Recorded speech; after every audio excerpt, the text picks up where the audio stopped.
Boa noite, irmãos. Os irmãos estão me ouvindo? Boa noite, a graça e a paz. Abra sua Bíblia no livro de Atos.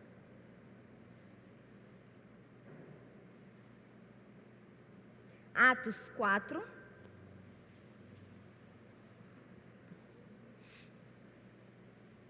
Vamos estar lendo os versos 23 ao 31.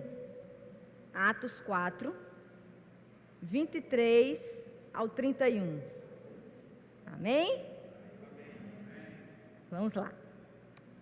Diz assim a palavra do Senhor. Uma vez soltos, procuraram os irmãos, tem assim versões que diz, os seus, e lhes contaram quantas coisas lhe haviam dito os principais sacerdotes e os anciãos.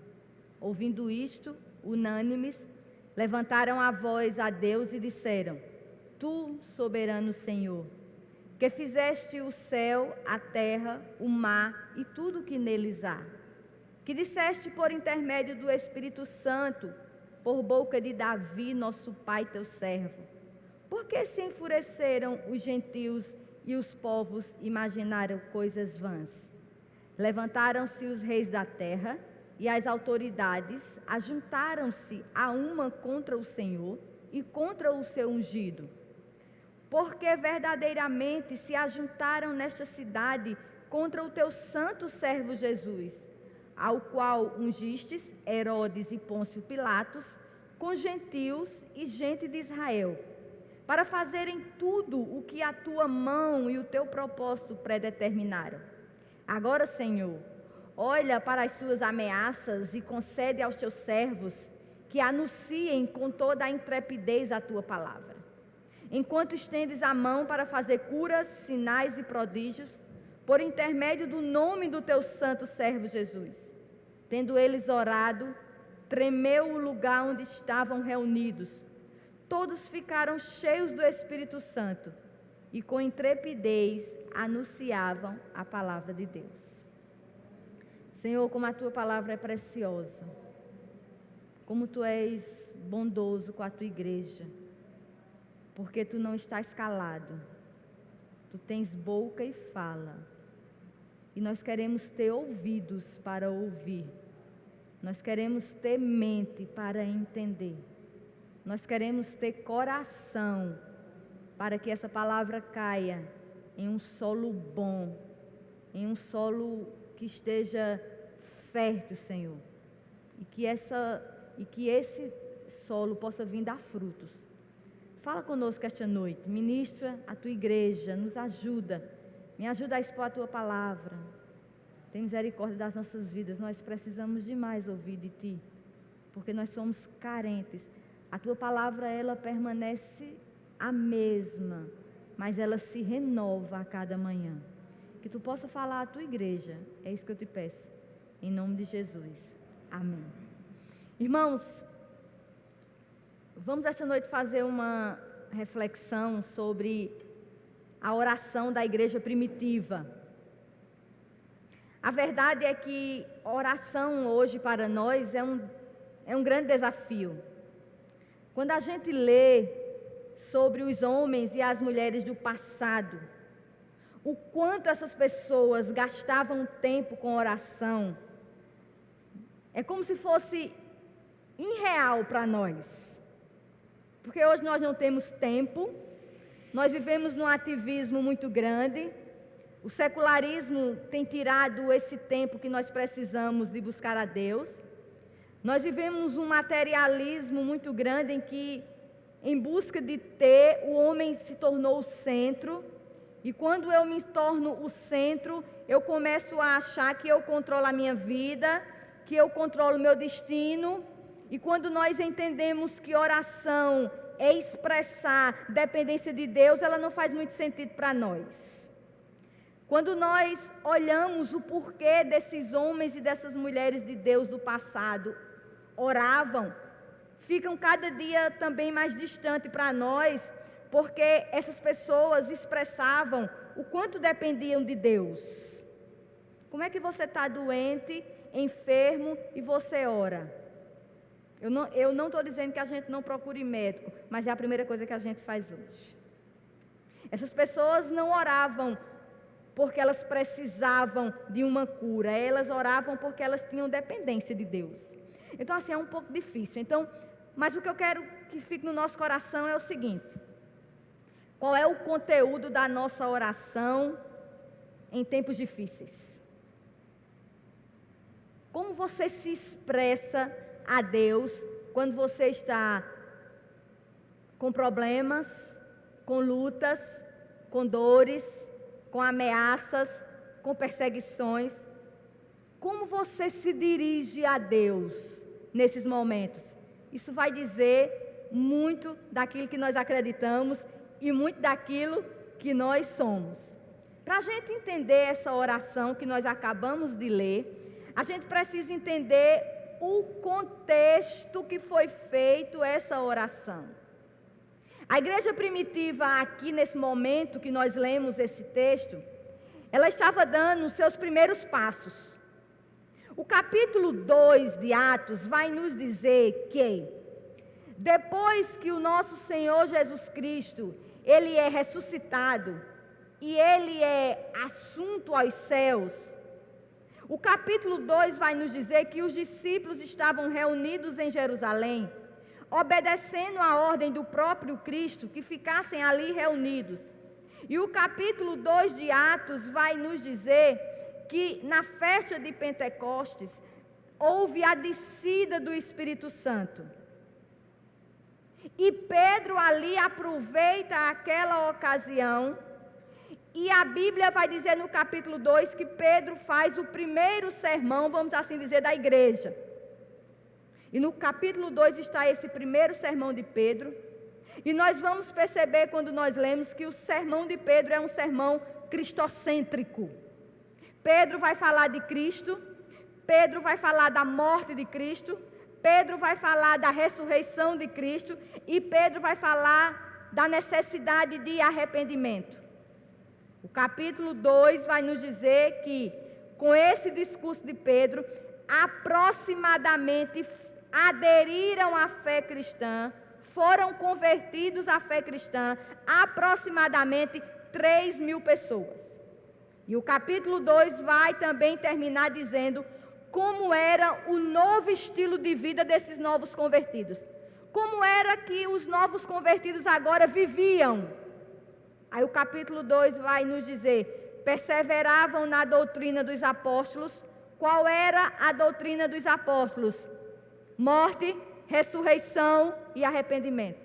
Vai dizer que esses novos convertidos perseveravam nessa doutrina, perseveravam na comunhão entre irmãos, havia temor em cada coração e eles eram frequentes no templo. O resultado desse novo estilo de vida, irmãos, não tinha outro. Caía na graça do povo. O povo queria ser crente, porque quando o povo olhava para aquele novo estilo de vida que daquelas pessoas ficavam maravilhados. Isso é o capítulo 2. O capítulo 3 de Atos vai nos dizer que um certo dia, Pedro e João, como era de costume o judeu, estavam subindo ao templo na hora 9, ou seja, às 3 horas da tarde.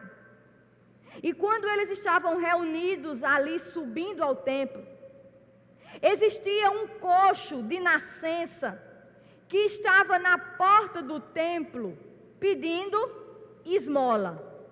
E aquele coxo pede esmola, e a Bíblia vai dizer que Pedro olha para aquele coxo e diz: não possuo nem prata nem ouro, mas o que tenho isto te dou. Em nome de Jesus Cristo, o Nazareno, anda.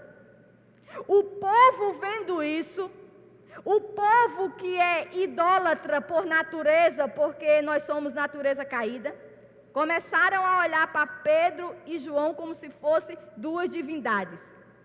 E o povo ali queria adorar eles dois.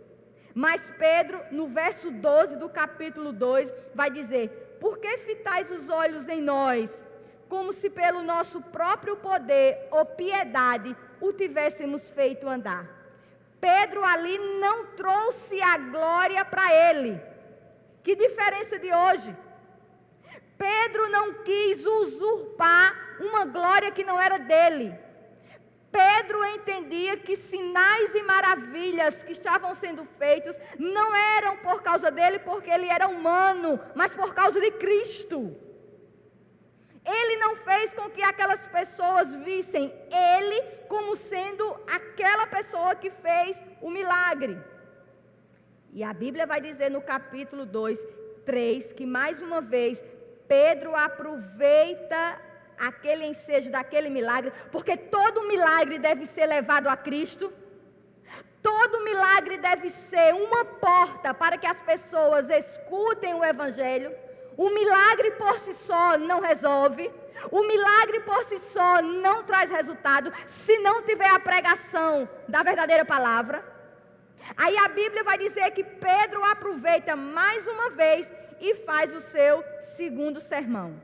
E mais uma vez Pedro vai falar sobre a única coisa que ele entendia que ele tinha sido chamado. Ele vai falar de Cristo. E Pedro vai falar sobre ressurreição. No verso 15, ele vai dizer a quem Deus ressuscitou dentre os mortos, do que nós somos testemunhas.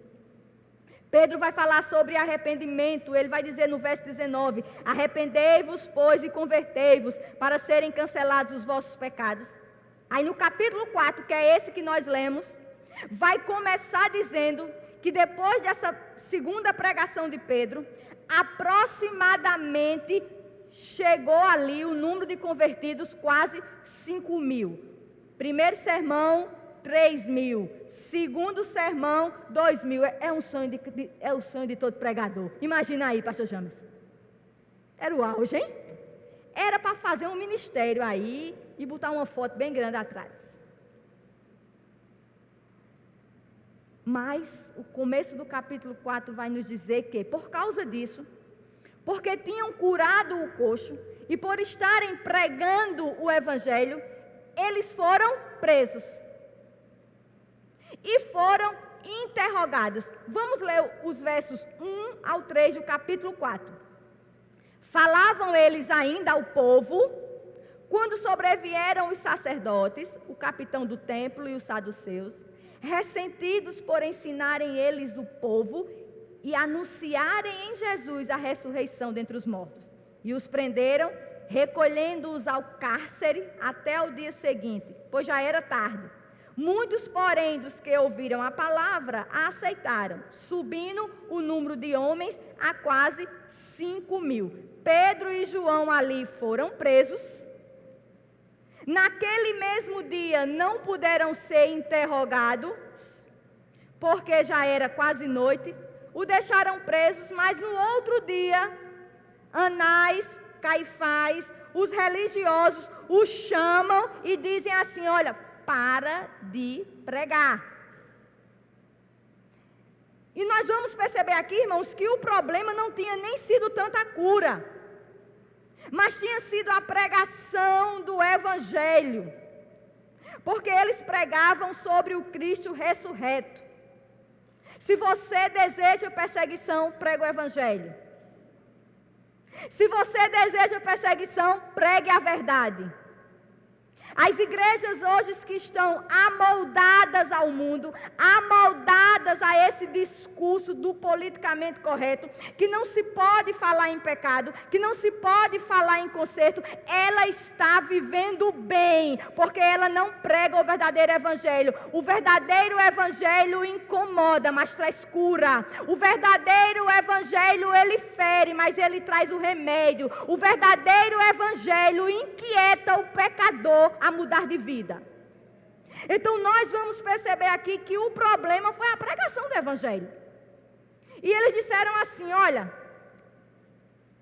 nós estamos com medo porque as pessoas estão aceitando bem, a gente tem que fazer as coisas direito. Vamos ameaçá-los. E eles foram ameaçados e proibidos de falar o Evangelho. Olha, não podem mais falar do Evangelho. Aí no verso 19, Pedro e João diz: julgai se é justo diante de Deus ouvir-vos antes a vós outros do que a Deus. Nós não podemos deixar de falar do que nós temos visto e ouvido. Não dá para ficar calado. O Evangelho é muito poderoso. O evangelho é muito maravilhoso, nós não podemos ficar calados. E eles viram que não tinham o que fazer, proibiram, mas sério, deixa eu ir. Aí é nesse contexto aqui que a gente vai entrar agora. É nesse contexto aqui que a gente vai começar o verso 23. A pergunta é: como você se direciona a Deus diante das perseguições? Quando você se direciona a Deus diante dos problemas? Vamos lá, verso 23, diz assim: uma vez soltos, aí está vendo como a gente já entende mais? Uma vez soltos, procuraram os irmãos, algumas versões dizem os seus, e lhes contaram quantas coisas lhe haviam dito os principais sacerdotes e os anciãos. Irmãos, que postura maravilhosa de Pedro e João. Pedro e João não se sentiam melhores que os demais. Pedro e João tinham acabado de ser preso. Se fosse eu ou se fosse você, ia dizer assim: eu vou tomar um banho e eu vou para casa, porque eu estou estressado. Não é assim? Eu fui preso pelo evangelho. Vão me visitar um monte de irmão, porque eu agora sou importante. E se meu pastor não for me visitar, eu saio da igreja. Porque afinal de contas eu sou importante agora. Eu fui preso pelo evangelho. A Bíblia diz: que coisa linda. Saíram de lá e foram buscar refúgio e alento nos irmãos. Igreja é necessária. Não existe crente isolado. Nós somos parte de um corpo. Irmãos, deixa eu te dizer uma coisa a você. Igreja é tão importante que a igreja que você congrega, o tipo de pastor que te pastoreia, vai te dar respaldo para você pregar em lugares ou não, e vai definir a tua teologia. Aonde você tem congregado? Quem são os teus pastores? É muito sério. Uma pessoa, ela mandava para mim um vídeo de uma mulher, eu não vou dizer que o nome não, bastante conhecida no Brasil. Ela é uma neuropsicóloga. E essa pessoa disse assim: Janeide, olha aí essa pessoa para levar para o encontro das mulheres. E eu comecei a ver. Excelente. Que pena. Profunda. Estudiosa. Tem teologia, muito preparada. Aí eu disse: espera aí, eu preciso saber de onde é. Porque igreja, o nome da igreja te define. Quando eu olhei, eu disse: misericórdia. Aí ela disse: mostra eu disse: Deus me livre, eu nem vou mostrar. Interessante que passou uns 15 dias, outra pessoa veio falar dessa mulher para eu. Daí eu demanda para mim o vídeo: Janeide, tu conhece? Aí eu disse: ouvi. E aí, gostou? Aí eu botei: excelente. Aí tu sabe de que igreja ela é? Aí eu disse, aí ele botou: Deus me defenda. É isso. Igreja, ela é necessária. Essa pandemia tem nos tirado a ideia de igreja. Essa pandemia tem nos tirado a ideia. Uma pessoa ligou para mim de Natal, há uns 15 dias, e disse: Neide, me diz uma igreja aqui em Natal, porque eu vou sair da minha, porque desde a pandemia, faz 2 anos que não tem um culto. Encontrei uma pessoa ontem em um local público. Aí ela: irmã Janeide, eu disse: opa, irmã, tudo bom? Como é que está a sua igreja? Faz 2 anos que eu não vou por causa da pandemia. Em um local público. Igreja é necessário. É na igreja que somos edificados. É na igreja que somos acolhidos. É na igreja que somos exortados. É na igreja que temos comunhão uns com os outros. Aí você vai dizer: mas na igreja tem gente falsa. O mundo não tem? A igreja tem fofoqueiro, o mundo não tem. A igreja só não tem uma coisa: crentes lavados e remidos pelo sangue do Cordeiro. Então você ainda está em vantagem, fique na igreja. Pedro e João, ao saírem, correm para os seus, correm para a igreja. Irmãos, o que é que a gente pode aprender aqui? Na nossa aflição, não fuja da igreja. Pare de procurar culpados por muitas vezes problemas que você procurou. Seja humilde para dizer: me acudam, me socorram. E a Bíblia vai dizer que eles procuram os irmãos que talvez já estivessem orando por eles porque estavam presos e começaram a dizer o seguinte: olha, a gente está com um problema. A gente foi proibido de pregar o Evangelho. O que é que a gente vai fazer? A gente precisa resolver essa situação aqui. O que é que nós vamos fazer? Aí os versículos em seguida vai nos dizer que foi feita uma oração. O que nós temos pedido, irmãos, em oração. E é interessante que essa oração aqui da igreja primitiva, embora seja uma oração pequena, ela é considerada pelos teólogos uma oração extremamente profunda. Sabe por quê? Porque esses irmãos aqui na adversidade, eles demonstraram o quanto eles conheciam a Deus. É interessante que se nós lermos algumas orações da Bíblia, nós vamos perceber que a maioria das orações são curtas. Pai nosso que estás no céu, santificado seja o teu nome, venha a nós a vosso reino, seja feita a tua vontade, assim na terra como no céu. Amém. A oração de Ana: Senhor, se tu olhares para a tua serva e me deres um filho varão, eu te devolvo para ser consagrado. A oração de Neemias: vai servir ao rei, já tinha escutado que Jerusalém estava assolada, era pós-cativeiro, e o rei olha para ele e diz: o que é que tu tem, que tu estás com a cara tão amargurada? Senhor, como é que eu vou estar alegre se meu povo está desolado, se meu povo está arrasado, a minha cidade está acabada? Aí o rei diz: o que é que tu queres? Aí ele diz: então eu orei ao Senhor. A gente tem a ideia muitas vezes que oração, quanto mais longa, mais Deus escuta. Tem irmão que a gente não chama para orar porque são 30 minutos em pé e se não der as mãos e as mãos ficam apertando, a oração não sobe. Eu não quero aqui falar de tempo de oração, a questão não é essa, porque a Bíblia não fala. A gente não pode falar aquilo, mas eu quero falar aqui da profundidade da oração desses irmãos. A verdade, irmãos, é que a oração, ela reflete a nossa doutrina. A oração que a gente direciona a Deus, ela deve refletir a sã doutrina. A falta de doutrina e conhecimento teológico reflete na nossa oração. Por que é que tem pessoas, claro, existem pessoas tímidas. Não pense que estar aqui é maravilhoso. É dor de barriga, é tudo. Mas tem pessoas que se você chamar para orar, elas não oram porque elas não sabem. Vocês sabiam disso? Reflete a vida delas. Tem pessoas que têm pânico de orar. Pessoas que estão há 10, 15 anos da igreja e nós nunca ouvimos uma oração. A oração, ela reflete aquilo que a gente acredita. Oração também é um ato pedagógico. Ela ensina. Ela ensina. Aí nós vamos ver agora como esses irmãos, diante da adversidade, diante da perseguição, oraram. Vamos ler os versos 24, 27 e 28. Depois a gente volta. 24.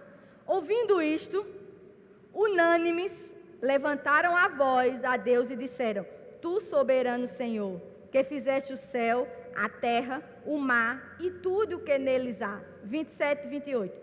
Porque verdadeiramente se ajuntaram nesta cidade contra o teu santo servo Jesus, ao qual ungiste Herodes e Pôncio Pilatos com gentios e gente de Israel, para fazerem tudo o que a tua mão e o teu propósito predeterminaram. Eles começaram a oração reconhecendo Deus como soberano, Senhor e Criador de todas as coisas.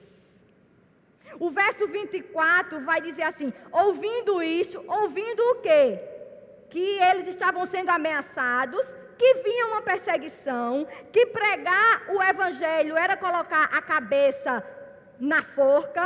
Ouvindo isto, unânimes levantaram a voz. Essa palavra unânimes é uma só disposição, unidos em mente, em um só propósito. Não é que todos disseram as mesmas palavras ao mesmo tempo. Provavelmente um orou e todos concordaram.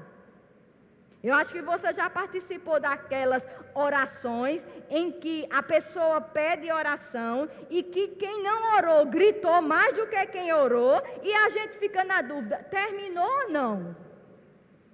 Eu digo amém ou não digo? Afinal de contas, orar por quê? Com certeza não foi esse tipo de oração. Foi uma oração em que um levantou a voz e em apoio, os demais levantaram o coração. É aquela oração em que todos estavam unidos em um só propósito. Unânimes, levantaram a voz. Aí vai dizer que a primeira coisa que eles disseram aqui: Tu, soberano Senhor.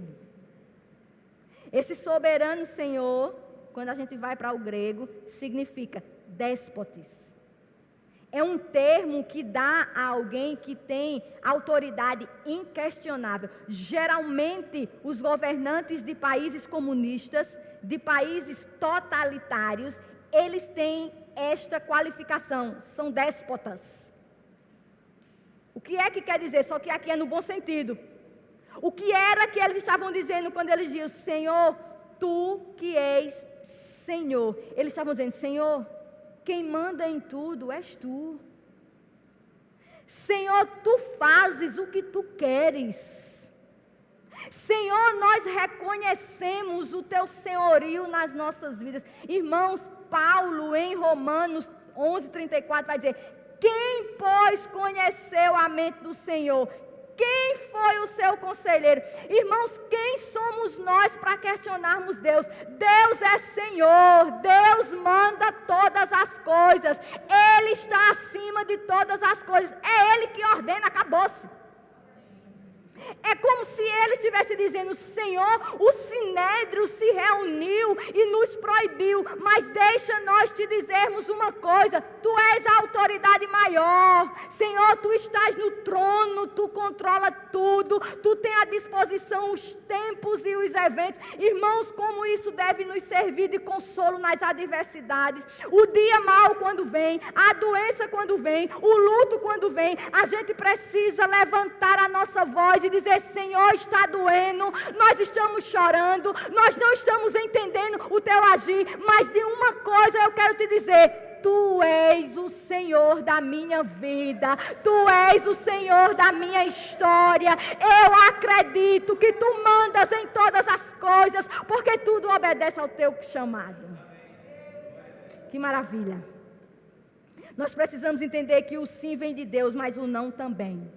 Irmãos, o mesmo Deus que deu mais 15 anos ao rei Ezequias, foi o mesmo Deus que Paulo, que foi aos céus e viu coisas inefáveis que ele não tinha condições de falar por palavras, mas Paulo tinha um espinho na carne, orou 3 vezes e Deus disse, não, a minha graça te basta. Eu quero dizer a você, esse é o mesmo Deus. O Deus que diz sim, quando Ele quer, porque o sim é dEle. Mas o Deus que diz não, quando Ele quer, porque o não também é dEle. Ele é dono de todas as coisas. Nós somos servos e Ele é Senhor. Quando a gente entende isso, na nossa oração não cabe revolta. Na nossa oração não cabe determinar. Na nossa oração não cabe liberar. É muita ousadia, é muita presunção. Um ser caído, a imagem do Adão do Éden, liberar a profecia, liberar a bênção e liberar a cura. Eu mesmo não quero. Não cabe aqui. Sabe por que o mundo não aceita o senhorio de Deus? Porque ele quer fazer o que ele quer. E nós não fazemos o que nós queremos. O nosso Senhor é Senhor da história. Depois de dizer que Deus é Senhor, aí depois nós vamos ver a questão que dá soberania. Mas antes eles vão dizer que Deus também é Criador. que fez o céu, a terra, o mar e tudo que nele. Ele é Senhor, consequentemente, Ele é Criador. O nosso Deus criou todas as coisas. O céu. Quando você vê aquele pôr do sol maravilhoso. Eu moro no alto do sítio de Campina Grande. E quando eu chego de 5h30, que eu olho aquele pôr do sol, eu paro o carro e fica eu e Júlia, que quem passar diz que é duas doidas. A gente fica, Senhor, que coisa linda. Foi o nosso Deus que fez. Quando você olha aquele céu estrelado, cheio de estrelas, que você diz assim, meu Deus, que coisa linda. Foi o Senhor que fez. Ele fez todas as coisas. Isso faz uma diferença. É muito fácil dizer que é criacionista, mas não se vive para um Deus criacionista. Se Deus criou todas as coisas, Deus também fez homem e mulher. Deus também fez macho e fêmea. Se Deus me fez fêmea, e eu acredito que Deus é o meu Criador, eu tenho que viver de acordo com as funções da feminilidade que Deus me deu. Eu não posso ser mulher e dizer que Deus errou e eu tenho a mente de um homem. Porque Deus criou todas as coisas. Isaías capítulo 40, do 12 ao 26, falando sobre isso, ele vai dizer, o nosso Deus é aquele que mediu as águas dos mares, irmãos, na concha da sua mão. E pesou o pó da terra em balança de precisão. O nosso Deus é aquele que criou e chama cada estrela pelo nome e está assentado sobre a redondeza da terra. Esse é o nosso Deus, o Deus que controla todas as coisas. Um Deus que está assentado sobre a terra não pode cuidar de você? Um Deus que está assentado sobre a terra não pode te vestir? Não pode te dar saúde, não pode te sustentar na tua velhice, não pode te livrar do Covid. Um Deus que está assentado acima de todas as coisas, esse é o Deus que você deve orar. Versos 27 e 28, eles ainda vão falar aqui dentro dessa linha de soberania, de Senhor e de Criador. Vamos lá, 27 e 28. Porque verdadeiramente se ajuntaram nesta cidade contra o teu santo servo Jesus, ao qual ungiste Herodes e Pôncio Pilatos, com gentios e gente de Israel, para fazerem tudo o que a tua mão e o teu propósito predeterminaram. Irmãos, é muito difícil entender soberania de Deus, viu? Muito difícil. Esse pastor Marcos Granconato, eu gosto muito. É xiita, mas é bom demais, é profundo. E ele diz assim, falar sobre soberania é só dizer assim, Deus é soberano. Porque senão você vai falar bobagem. Mas o que é que eles disseram aqui? Vamos entender. Eles disseram assim, olha, é verdade, Senhor, que os poderosos, que Herodes, que Pilatos, que os gentios. Quem são aqui os gentios nesse contexto? São os soldados romanos. E o povo de Israel fizeram contra Jesus. É verdade, Senhor, que essas pessoas, elas fizeram mal ao teu ungido. O que foi que essas pessoas fizeram? Elas condenaram o teu ungido, elas açoitaram, elas cuspiram, elas levantaram falso testemunho, elas escolheram Barrabás ao invés do teu ungido. Mas deixa eu dizer uma coisa, Senhor, isso não nos espanta. Sabe por quê? Porque isso foi para que o teu propósito fosse cumprido. Isso é soberania. Qualquer coisa, pastor Jamerson. Te vira. Entendeu? Você percebeu que o mal não vem para você porque Satanás quer te dar uma topada? Que tem crente com mais raiva de Satanás e com mais temor de Satanás do que de Deus? O mal vem porque o nosso Deus, ele é soberano. Nada passa sem ele saber. Sabe por que o ungido de Deus foi açoitado, foi cuspido, foi crucificado? Porque era necessário ter sacrifício. Era necessário ter expiação pelos nossos pecados. Precisava ter derramamento de sangue. Precisava ter sofrimento, precisava ter morte, precisava ter dor, precisava ter renúncia, precisava ter morte substitutiva. Morte substitutiva, toda morte traz dor, toda morte traz luto, toda morte traz choro. Então as coisas que nos entristecem, as coisas que nos machucam, é para Deus nos fazer melhor, porque tudo está debaixo do seu propósito. Embora nós precisamos entender uma coisa, que o fato de Deus cumprir os seus propósitos não isenta a culpa de quem o crucificou. Hernandes Dias Lopes vai dizer assim: a soberania de Deus não anula a responsabilidade humana, nem a maldade humana frustra os soberanos propósitos de Deus. O que é que eu quero te dizer? Alguém te machuca, alguém te persegue, isso é necessário. Não isenta a maldade dessa pessoa, mas eu quero te dizer que dentro da soberania de Deus tem a mão poderosa dele sobre tudo isso. Quando a gente entende isso, irmãos, era para a gente andar em pastos verdejantes, descansando, dando risada. Precisamos orar mais, reconhecendo o senhorio e a soberania de Deus. Às vezes nós esquecemos que Deus é Deus. Eu quero lhe dizer essa noite que a nossa vida está nas mãos de Deus, Senhor e Criador de todas as coisas. Nós dependemos de Deus e a nossa confiança precisa estar nele. Aquietai-vos e sabeis que eu sou Deus. No período da Reforma, os historiadores contam que Lutero, porque, irmãos, Lutero era um monge que se levanta contra a doutrina católica, e este homem foi extremamente perseguido, e chegou um certo dia que Lutero foi avisado que a Igreja Católica estava tramando contra ele, e que os seus seguidores o abandonariam. Aí perguntaram a ele: o que você fará quando isso acontecer, Lutero? Aí Lutero respondeu: então, como agora, eu estarei nas mãos de Deus. Acabou-se. Nós estamos nas mãos de Deus. A igreja verdadeira, a igreja que prega o Cristo ressurreto, ela está nas mãos de Deus. Verso 25 e 26. Que disseste por intermédio do Espírito Santo? Você vai perceber que eles vão repetir tudo o que eles falaram no verso 27. Que disseste por intermédio do Espírito Santo, por boca de Davi, nosso pai, teu servo. Por que se enfureceram os gentios e os povos imaginaram coisas vãs?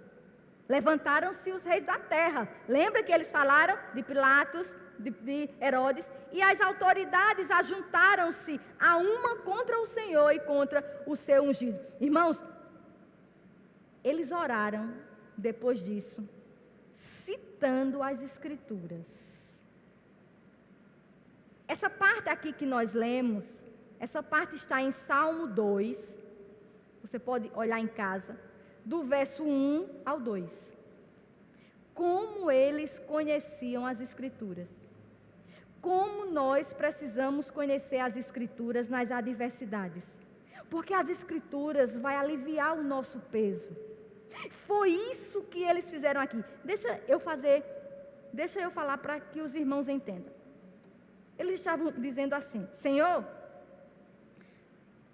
nós fomos incumbidos de não falar de Ti, mas nós não estamos admirados, nós não estamos chocados. Sabe por quê, Senhor? Porque o Teu servo Davi já tinha dito isso nos Salmos. Então isso para nós não é novidade. Na perseguição, eles não se amedrontaram, porque sabiam que isso era previsto por Deus, pelas Escrituras. Tudo que nós presenciamos hoje, irmãos, já foi dito pelas Escrituras.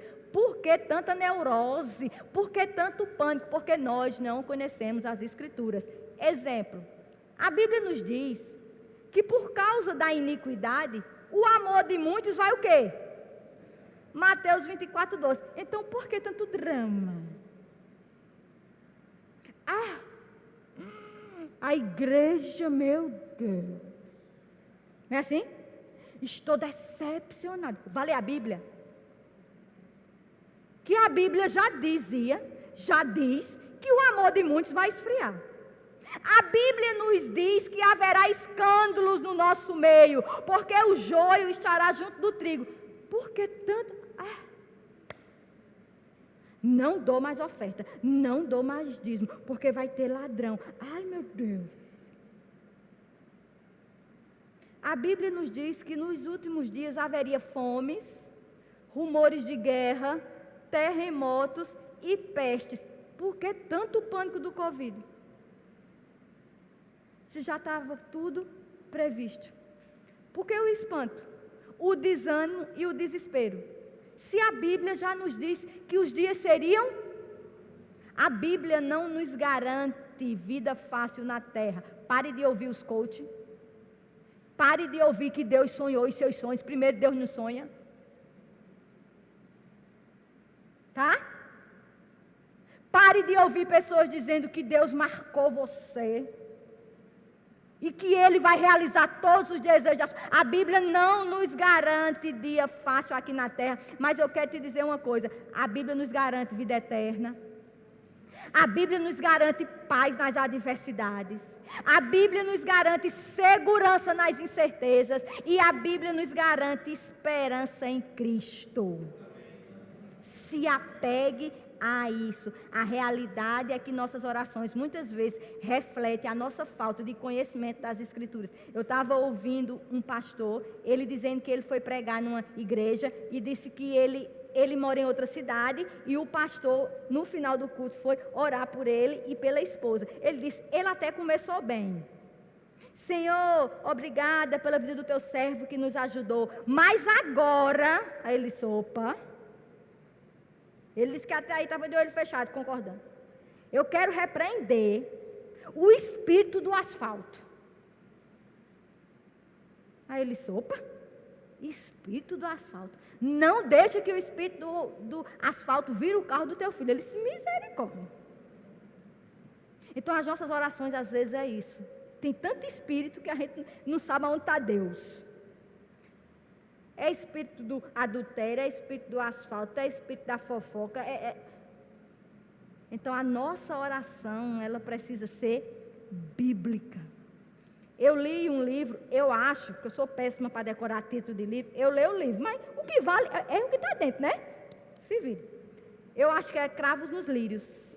Não sei. É uma coreana que era de um alto escalão da Coreia do Norte. E ela foi presa injustamente, ela não era cristã, e quando ela chega que na prisão, ela vê que tem vários cristãos, e ela diz que o que fez ela se achegar à fé cristã, era que de meia-noite, aqueles crentes baixinhos se reuniam e faziam orações, mas a oração deles eram recitando versículos bíblicos. Eita, é lírios entre os espinhos. Não, mas dá certo, né? Só muda a ordem. Será que nós temos a palavra de Deus para nos tempos difíceis nós orarmos? O que é que está na nossa mente, irmãos? Eles conheciam as Escrituras. Versos 29, vamos lá. Agora, Senhor, olha para as suas ameaças e concede aos teus servos que anunciem com toda a intrepidez a tua palavra. Irmãos, que oração sensacional. Eu posso tirar aqui duas coisas. Primeiro, eles não negaram o problema, tá? Eles não negaram as ameaças. Por que eu estou falando isso? Porque existe hoje algo extremamente danoso nas nossas igrejas, que é confissão positiva. Está passando por um problema, diga que ele não existe.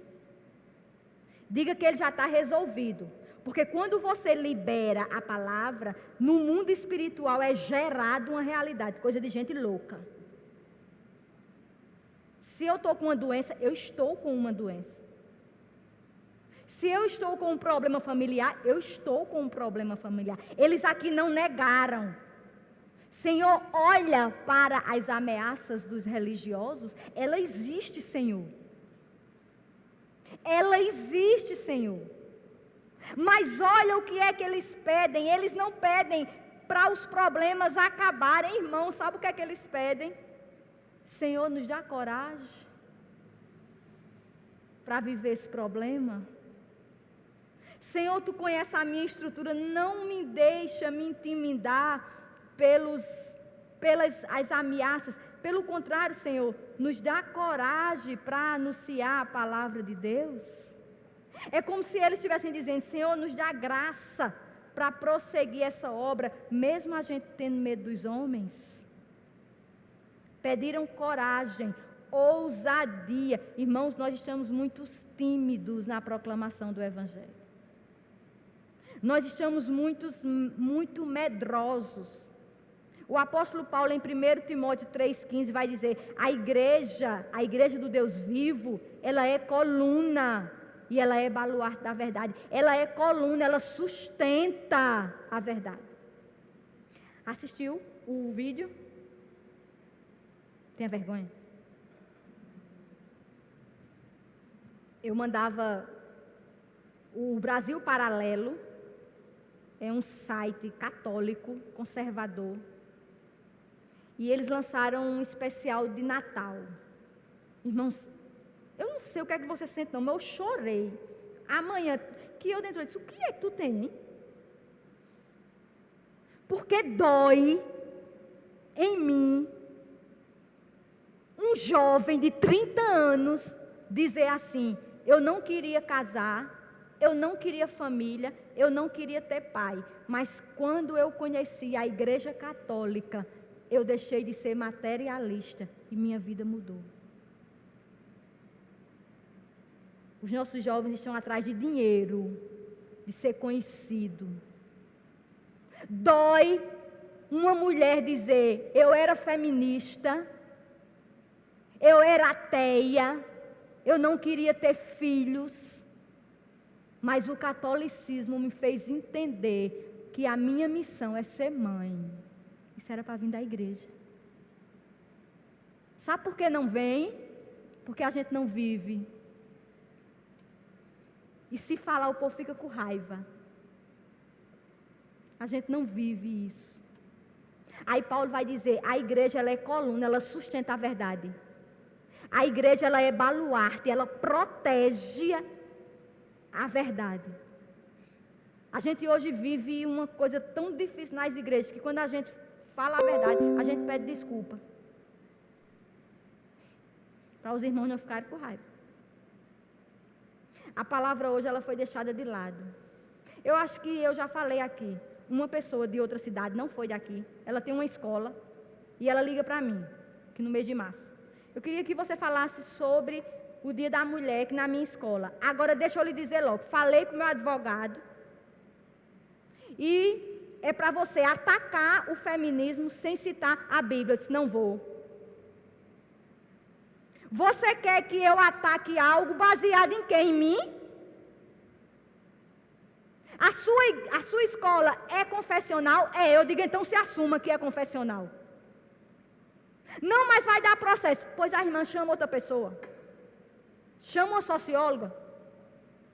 Como é que eu vou falar a Bíblia sem citar a Bíblia? Isso existe, irmãos? A gente está muito tímido. A gente deixou de falar de arrependimento e trocou por autoajuda. A gente deixou de falar de novo nascimento e que para falar sobre prosperidade financeira. A gente deixou de falar da cruz para ter satisfação pessoal. Proclame o Evangelho, peça a Deus coragem, ousadia de viver o Evangelho, doa em quem doer. Não lhe dará público, não lhe dará fã-clube, não lhe dará curtidas, mas lhe dará vida abundante diante de Deus. É isso que importa. Coragem, seja corajosa. A melhor coisa, a pior coisa é pregar na sua igreja. Eu não sei se tu acha isso. Porque aqui eu digo e fico. É bom pregar fora, porque a gente fala e vai-se embora. Por que a gente não vê as caras feias, né?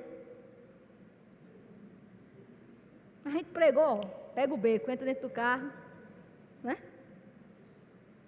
Pregue a palavra. Doa em quem doer.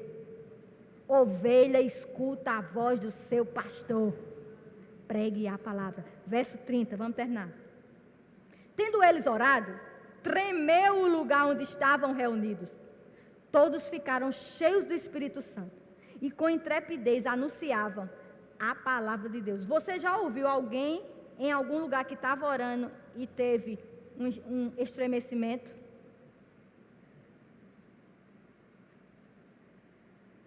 Irmãos, desculpa, é o 30.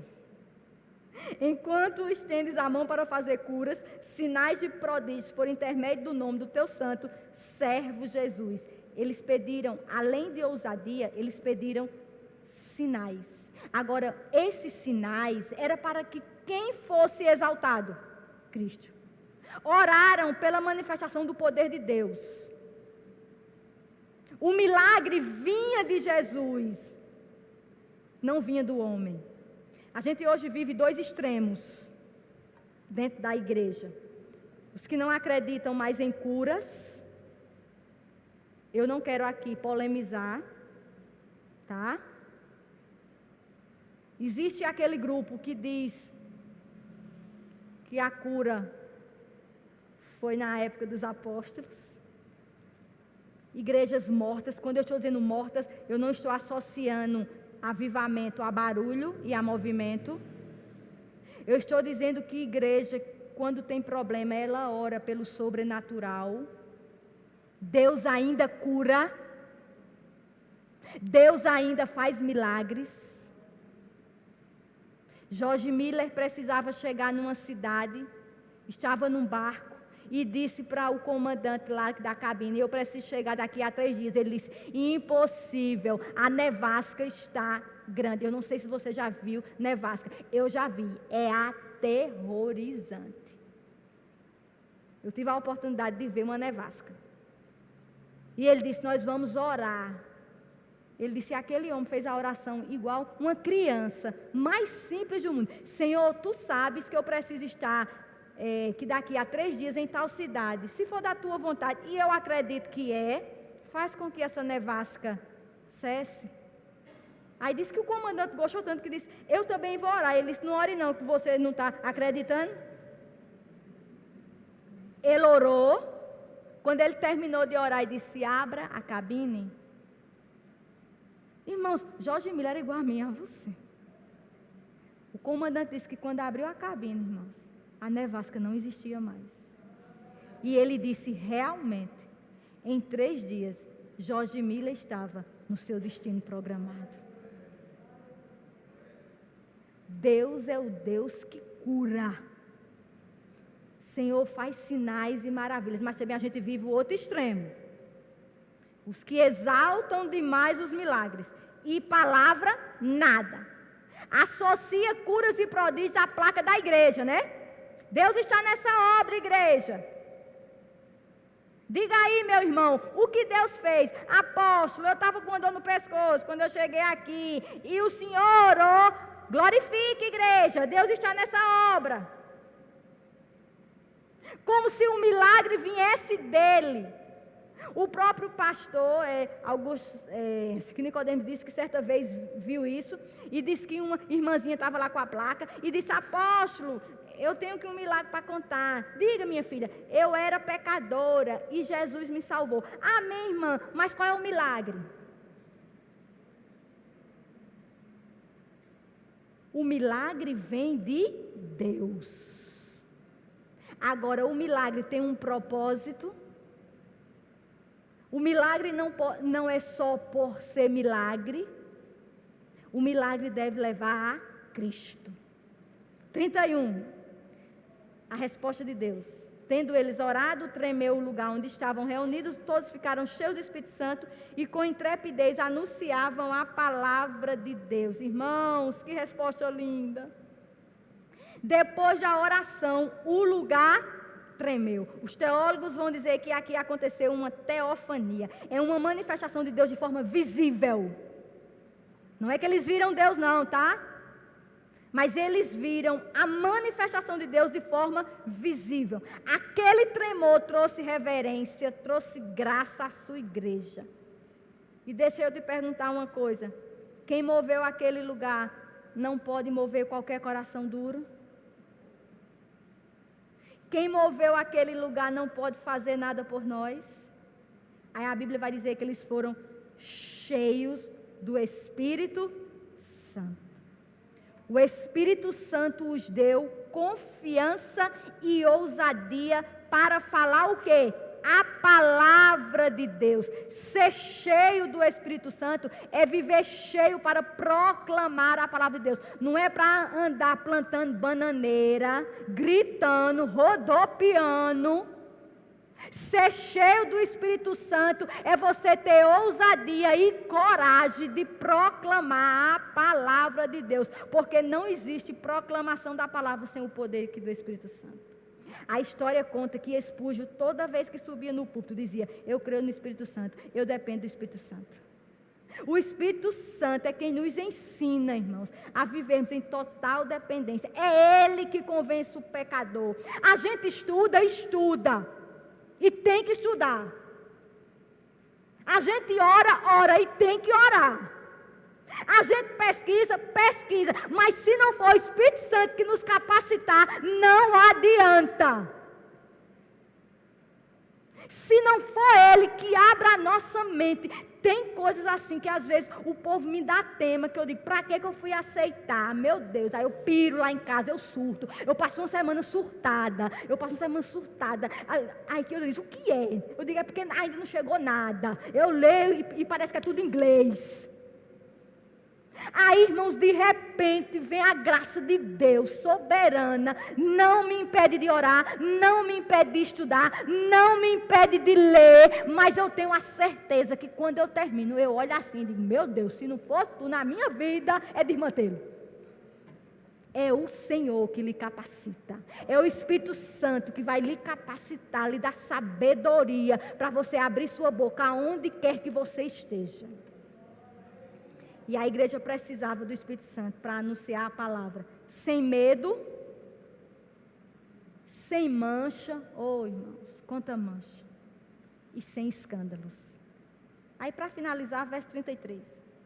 Com grande poder, os apóstolos davam testemunho da ressurreição do Senhor Jesus, e em todos eles havia um abundante. O enchimento do Espírito Santo te dá confiança, e essa confiança vai lhe ajudar a testemunhar. Eu terminei de pregar e esse lugar não tremeu. Que tristeza. Mas eu quero que o seu coração tenha tremido esta noite. É a minha oração ao Senhor. Que o seu coração trema pelas coisas de Deus. Traga de volta o desejo, o anseio, o anelo. E que o Espírito Santo lhe capacite a você testemunhar. Que quando você falar para marido grosso, o marido grosso olhe para você e diga: este homem trata a mulher divinamente, é por isso que ele está falando. Que quando você falar para a mulher rixosa, desobediente ao marido, rebelde, ela possa olhar para você e dizer: essa mulher está dizendo isso porque ela vive. Quando você falar sobre filhos, as pessoas olhem para você e digam: ele está falando sobre filhos, porque os filhos dele são exemplo. Ele está falando sobre lealdade, porque ele compra e ele paga. Ele está falando sobre verdade, porque o que ele diz, ele faz, ele cumpre. Dê no que der. Isso é poder para testemunhar. Eu quero terminar aqui rapidinho. Euda já contou essa história, mas sobre testemunho, eu quero aqui terminar isso. Isso é um livro de Augusto Nicodemos, e ele vai dizer assim, que quando ele esteve na África com a esposa dele, quando estivemos na África, visitamos uma missão evangélica na região ocupada pela tribo Zulu. É uma tribo muito grande, poderosa, ímpia, idólatra. É também bastante conservadora em seus usos e costumes. O cristianismo que conheciam era de crentes europeus que moravam na África do Sul. Lá ouvimos o testemunho do missionário Erlon, o qual Deus usou para um grande trabalho entre os Zulus. Quando Erlon começou a pregar o evangelho a eles, chamando-os a deixar seus deuses e voltar-se para Cristo, os Zulus diziam assim: nós não queremos ser crentes. Não queremos que nossos filhos se tornem crentes. Quando dizemos a um filho Zulu vai, ele vai. Quando dizemos a um filho Zulu faz, ele faz. Gostamos dos nossos filhos assim. Não queremos que se tornem cristãos, porque os filhos dos cristãos são rebeldes. Eles não respeitam seus pais. Suas filhas ficam grávidas de homens que não são o marido. Vestem-se de forma a provocar os homens. Não queremos que nossos filhos e filhas se tornem como eles. Deus tenha misericórdia da sua igreja.